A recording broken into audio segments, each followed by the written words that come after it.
Plan. It's all about tax breaks for the richest people. I am offering what I describe as an opportunity economy, and the best economists in our country, if not the world, have reviewed our relative plans for the future of America. What Goldman Sachs has said is that Donald Trump's plan would make the economy worse. Mine would strengthen the economy. What the Wharton School has said is Donald Trump's plan would actually explode the deficit. 16 Nobel laureates have described his economic plan as something that would increase inflation and by the middle of next year would invite a recession. You just have to look at where we are and where we stand on the issues. And I'd invite you to know that Donald Trump actually has no plan for you because he is more interested in defending himself than he is in looking out for you. That's just a soundbite. They gave her that to say. Look, I went to the Wharton School of Finance, and many of those professors, the top professors, think my plan is a brilliant plan. It's a great plan. It's a plan that's going to bring up our worth, our value as a country. It's going to make people want to be able to go and work and create jobs and create a lot of good, solid money for our country. And just to finish off, she doesn't have a plan. She copied Biden's plan, and it's like 4 sentences. Like run, spot, run. 4 sentences that are just, oh, we'll try and lower taxes. She doesn't have a plan. Take a look at her plan. She doesn't have a plan. Mr. President, I do want to drill down on something you both brought up. The Vice President brought up your tariffs. You responded, and let's drill down on this, because your plan is what she calls is essentially a national sales tax. Your proposal calls for tariffs, as you pointed out here, on foreign imports across the board. You recently said that you might double your plan, imposing tariffs up to 20% on goods coming into this country. As you know, many economists say that with tariffs at that level, costs are then passed on to the consumer. Vice President Harris has argued it'll mean higher prices on gas, food, clothing, medication, arguing it costs the typical family nearly $4,000 a year. Do you believe Americans can afford higher prices because of tariffs? They're not going to have higher prices. What's going to have and who's going to have higher prices is China and all of the countries that have been ripping us off for years. I was the only president ever. China was paying us hundreds of billions of dollars, and so were other countries. And, you know, if she doesn't like them, they should have gone out and they should have immediately cut the tariffs. But those tariffs are there 3.5 years now under their administration. We are going to take in billions of dollars, hundreds of billions of dollars. I had no inflation, virtually no inflation. They had the highest inflation perhaps in the history of our country, because I've never seen a worse period of time. People can't go out and buy cereal or bacon or eggs or anything else. The people of our country are absolutely dying with what they've done. They've destroyed the economy. And all you have to do is look at a poll. The polls say 80 and 85 and even 90% that the Trump economy was great, that their economy was terrible. Vice President Harris, I do want to ask for your response. And you heard what the president said there, because the Biden administration did keep a number of the Trump tariffs in place. So how do you respond? Well, let's be clear that the Trump administration resulted in a trade deficit, one of the highest we've ever seen in the history of America. He invited trade wars. You want to talk about his deal with China? What he ended up doing is, under Donald Trump's presidency, he ended up selling American chips to China to help them improve and modernize their military, basically sold us out, when a policy about China should be in making sure the United States of America wins the competition for the 21st century, which means focusing on the details of what that requires, focusing on relationships with our allies, focusing on investing in American-based technology so that we win the race on AI, on quantum computing, focusing on what we need to do to support America's workforce so that we don't end up having on the short end of the stick in terms of workers' rights. But what Donald Trump did, let's talk about this, with COVID, is he actually thanked President Xi for what he did during COVID. Look at his tweet. Thank you, President Xi, exclamation point, when we know that Xi was responsible for lacking and not giving us transparency about the origins of COVID. President Trump, I'll let you respond. First of all, they bought their chips from Taiwan. We hardly make chips anymore because of philosophies like they have and policies like they have. I don't say her because she has no policy. Everything that she believed 3 years ago and 4 years ago is out the window. She's going to my philosophy now. In fact, I was going to send her a MAGA hat. She's gone to my philosophy. But if she ever got elected, she'd change it. And it will be the end of our country. She's a Marxist. Everybody knows she's a Marxist. Her father's a Marxist professor in economics, and he taught her well. But when you look at what she's done to our country, and when you look at these millions and millions of people that are pouring into our country monthly, where it's, I believe, 21 million people, not the 15 that people say, and I think it's a lot higher than the 21. That's bigger than New York State pouring in. And just look at what they're doing to our country. They're criminals. Many of these people coming in are criminals. And that's bad for our economy, too. You know, you mentioned before, we'll talk about immigration later. Well, bad immigration is the worst thing that can happen to our economy. They have, and she has, destroyed our country with policy that's insane. Almost policy that you'd say they have to hate our country. President Trump, thank you. Lindsay? I want to turn to the issue of abortion. President Trump, you've often touted that you were able to kill Roe v. Wade. Last year, you said that you were proud to be the most pro-life president in American history. Then last month, you said that your administration would be great for women and their reproductive rights. In your home state of Florida, you surprised many with regard to your 6-week abortion ban because you initially had said that it was too short. And you said, quote, I'm going to be voting that we need more than 6 weeks. But then the very next day, you reversed course and said you would vote to support the 6-week ban.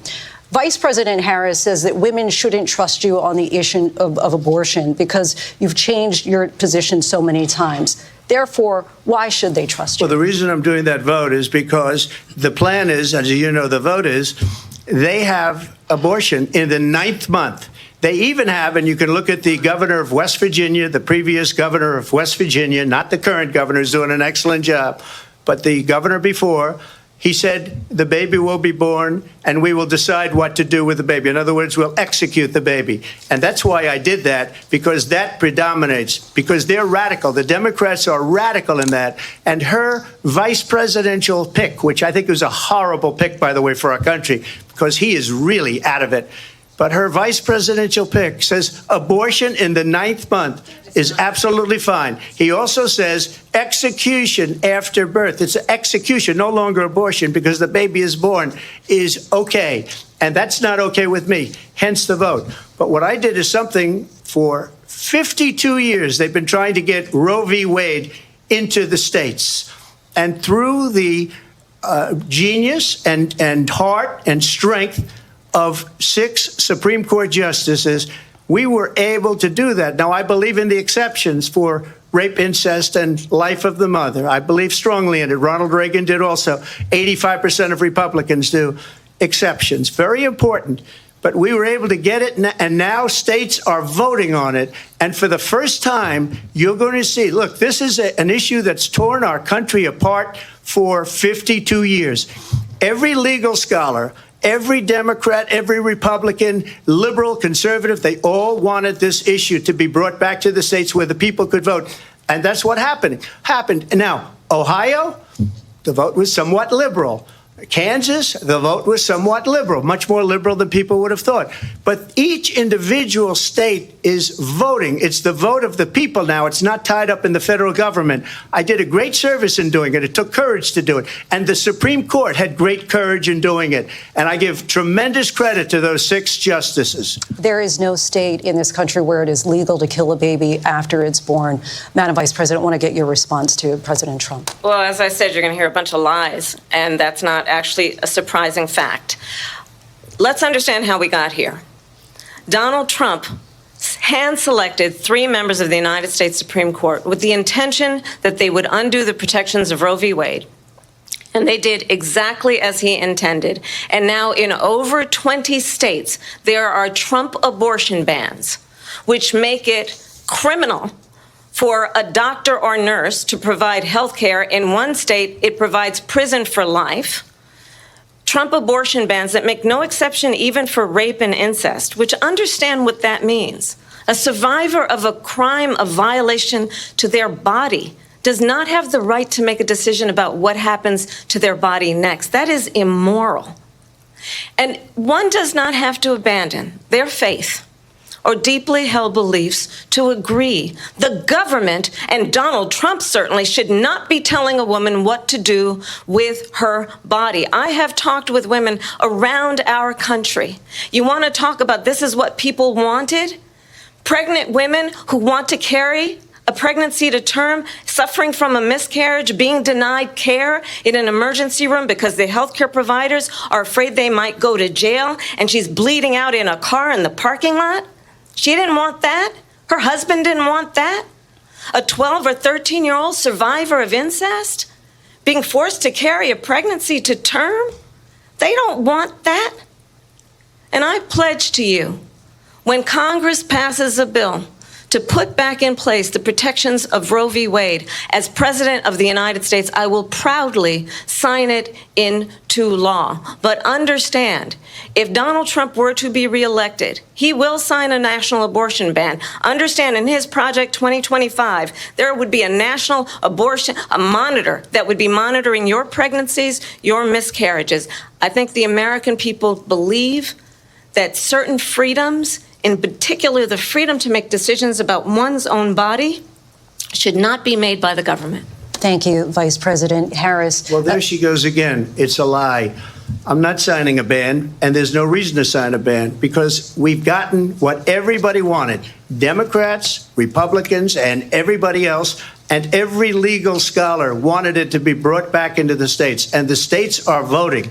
And it may take a little time, but for 52 years, this issue has torn our country apart, and they've wanted it back in the states. And I did something that nobody thought was possible. The states are now voting. What she says is an absolute lie. And as far as the abortion ban, no, I'm not in favor of abortion ban, but it doesn't matter, because this issue has now been taken over by the states. Would you veto a national abortion ban if it came to your desk? Well, I won't have to, because, again, two things. Number one, she said she'll go back to Congress. She'll never get the vote. It's impossible for her to get the vote, especially now with the 50-50, and essentially 50-50 in both Senate and the House. She's not going to get the vote. She can't get the vote. She won't even come close to it. So it's just talk. You know what it reminds me of? When they said they're going to get student loans terminated, and it ended up being a total catastrophe. The student loans, and then her, I think probably her boss, if you call him a boss, he spends all his time on the beach.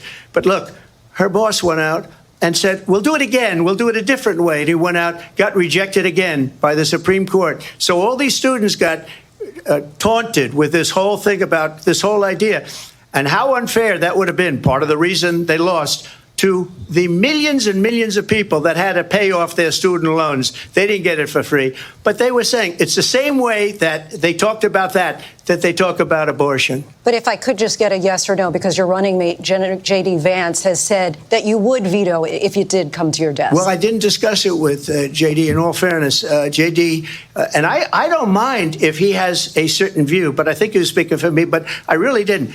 Look, we don't have to discuss it, because she'd never be able to get it, just like she couldn't get student loans. They couldn't get student loans. They didn't even come close to getting student loans. They taunted young people and a lot of other people that had loans. They can never get this approved. So it doesn't matter what she says about going to Congress. So wonderful. Let's go to Congress. Do it. But the fact is that for years they wanted to get it out of Congress and out of the federal government. And we did something that everybody said couldn't be done. And now you have a vote of the people on abortion. Vice President Harris, I want to give you your time to respond, but I do want to ask, would you support any restrictions on a woman's right to an abortion? I absolutely support reinstating the protections of Roe v. Wade.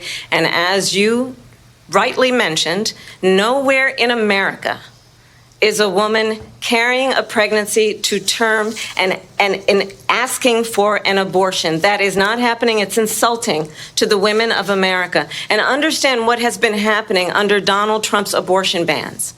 Couples who pray and dream of having a family are being denied IVF treatments. What is happening in our country? Working people, working women, who are working one or two jobs, who can barely afford childcare as it is, have to travel to another state to get on a plane sitting next to strangers to go and get the health care she needs. barely can afford to do it, and what you are putting her through is unconscionable.